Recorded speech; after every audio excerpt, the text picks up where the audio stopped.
Welcome to the Torch Academy. Today, we're explaining valuation multiples, why some businesses sell for 2 times earnings and others sell for 4.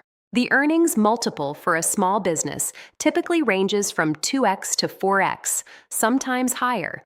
That means if your business makes $100,000 in earnings, it might sell for $200,000 on the low end or $400,000 on the high end. Same business, same earnings, completely different prices.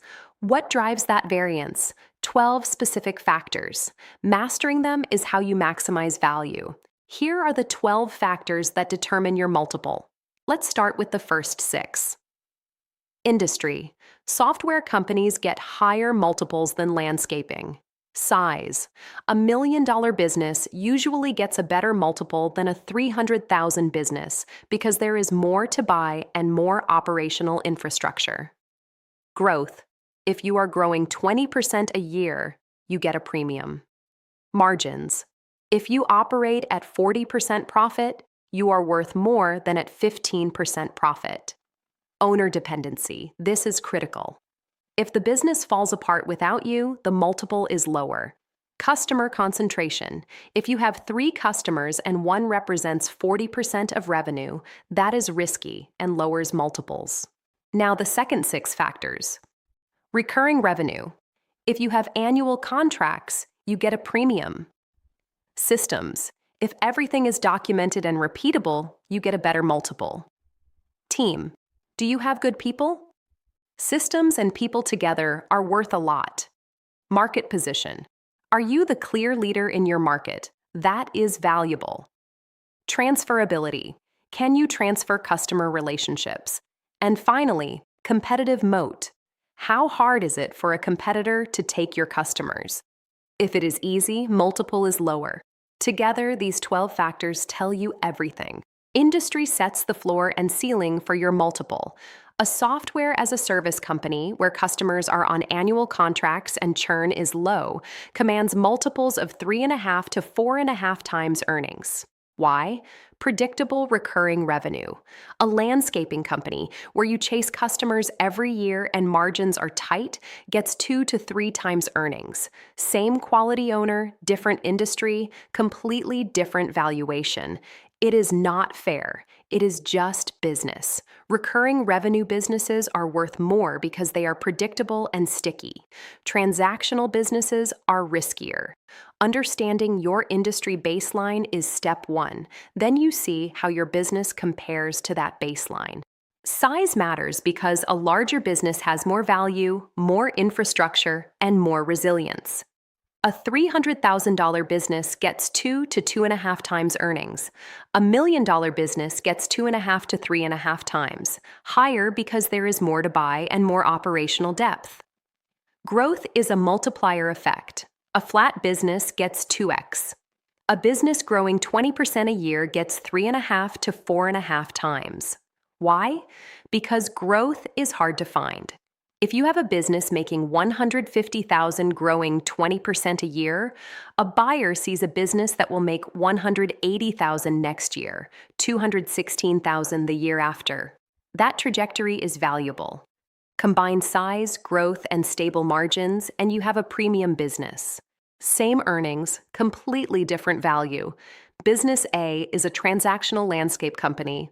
The owner drums up jobs, does estimates. The business lives and dies with the owner is effort. Flat growth, no recurring contracts, customer churn is 20% a year. A buyer gets a 2 times multiple, so $400,000 in earnings is worth $800,000. Business B also makes $400,000, but it is largely recurring maintenance contracts, growing 15% a year, with a team that can run the business. A buyer pays a 3.2 times multiple, so the same $400,000 is worth $1,280,000. That is a 60% premium. Both businesses have the same earnings. The multiple driver is systems, recurring revenue, and team, not the owner is sweat. This is the single most important factor for small business valuation. If the business is you, if customers come because of your relationships, if you do the work, if revenue drops dramatically if you step away, then you have a serious multiple problem. A buyer is not just buying a business, they are trying to replace you. That is expensive and risky, so your multiple gets discounted.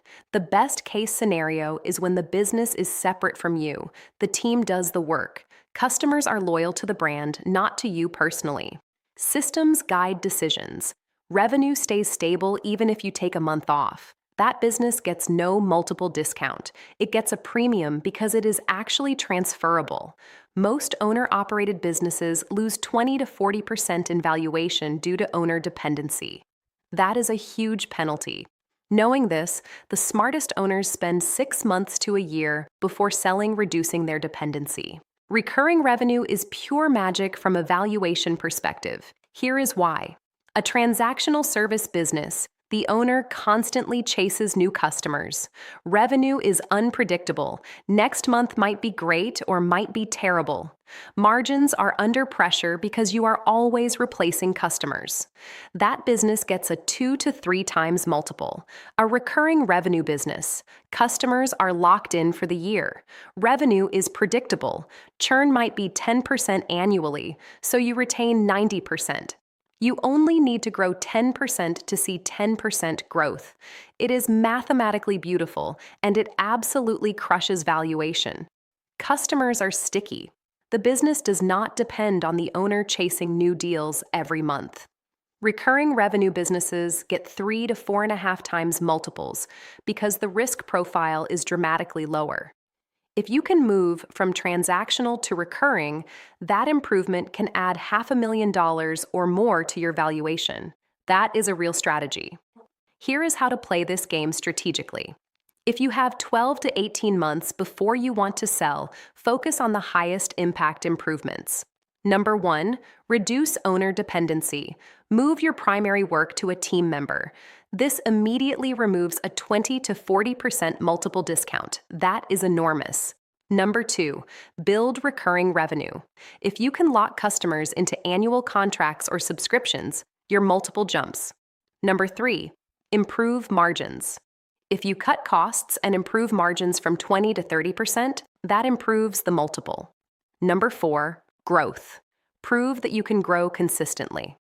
These are the highest ROI moves you can make. Now the operational improvements that compound on top. Number 5, systematize. Write down how you do everything so it is transferable. Number 6, diversify customers. If one customer is 40% of revenue, fix that. Number 7, build team. Having strong team members in place removes risk.